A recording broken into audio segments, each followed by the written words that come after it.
So Fallopian tubes open ఉన్నాయా లేదా అని తెలుసుకునేదానికి మనకి మెయిన్గా 3 పద్ధతులు ఉన్నాయి. రొటీన్గా మనం మోస్ట్ కామన్గా వాడే పద్ధతి ఎస్ఐఎస్. ఎస్ఐఎస్ అంటే స్కాన్లో మనము సెలైన్ ఇన్ఫ్యూషన్ సోనోగ్రఫీ అంటాం దీన్ని. అల్ట్రాసౌండ్లో చూస్తా సెలైన్ని మనం గర్భాశయంలో ఎక్కించి ఆ ట్యూబ్స్ నుంచి పొట్టలోకి అంటే పెరిటోనియంలోకి వస్తుందా లేదా అనేది మనం చెక్ చేస్తాం, స్కాన్లోనే చెక్ చేస్తాం.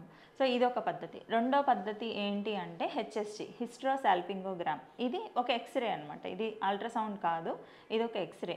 మనం ఒక డైని తీసుకొచ్చి కాంట్రాస్ట్ డైని తీసుకొని ఆ గర్భాశయంలోకి వేసి ఆ డై ఫ్లూయిడ్స్ ద్వారా బయటకు వస్తుందా లేదా అనేది మనం 3 ఎక్స్రేలు తీస్తాము. సో ఈ హెచ్ఎస్జి లేదా ఎస్ఐఎస్ ఎప్పుడు చేస్తాము? మెయిన్గా పేషెంట్కి మనం అడ్వైస్ చేసినప్పుడు బ్లీడింగ్ అంతా ఆగిపోయిన తర్వాత 7th or 8th డే అనేది మనం షెడ్యూల్ చేసుకుంటాము. ఎస్ఐఎస్లో మనకి డౌట్ ఉన్న పక్షాన లేదా ఏమన్నా ఇబ్బంది కలిగినట్లయితేనే మనం పేషెంట్ని హెచ్ఎస్జికి అనేది పంపడం జరుగుతుంది. సో హెచ్ఎస్జి అనేది ఇప్పుడు అందరికీ చేయట్లేదు. SIS is the most common procedure.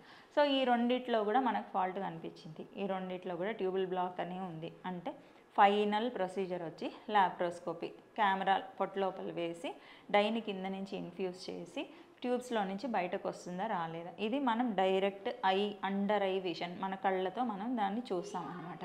So అది మోర్ కన్ఫర్మేటరీ.